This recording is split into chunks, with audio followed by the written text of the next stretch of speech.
IsReal News. These are the morning headlines for Wednesday, May 13th.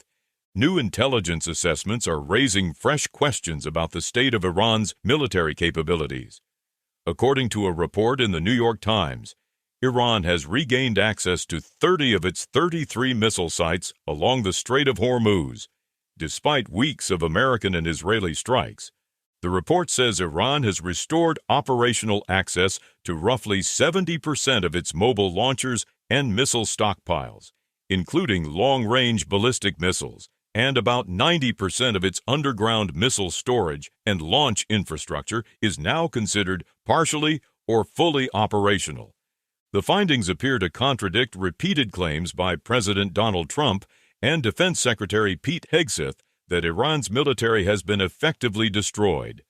The White House insists Iran's military has been crushed and accuses critics of repeating Iranian propaganda. Trump himself sharply attacked what he called fake news coverage, saying reports that Iran remains militarily capable are false and dangerous. Meanwhile, fighting continues on multiple fronts. Israel says it launched a new wave of strikes against Hezbollah infrastructure across southern Lebanon after renewed rocket fire toward northern Israel. The Israeli military says more than 40 Hezbollah targets were hit over the past day, including weapons depots, launchers, and military buildings. An Iranian foreign ministry official says the current dispute with the United States is no longer centered on the nuclear issue, but rather on how to end the war itself.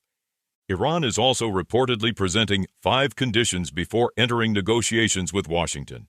According to Iran's Fars news agency, those demands include ending the war on all fronts, lifting sanctions, releasing frozen Iranian assets, compensation for wartime losses, and recognition of Iranian sovereignty over the Strait of Hormuz.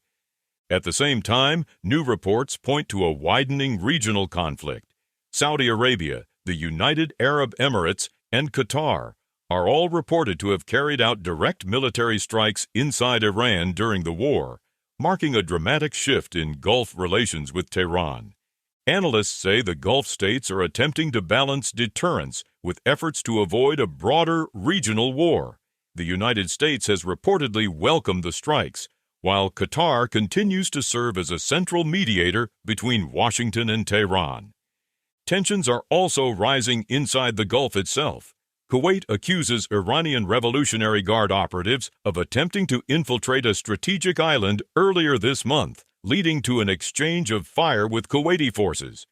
Iran denies the allegation, claiming the group experienced a navigation malfunction.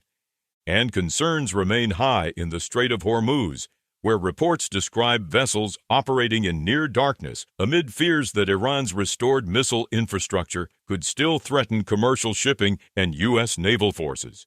Those are the latest headlines from IsReal News.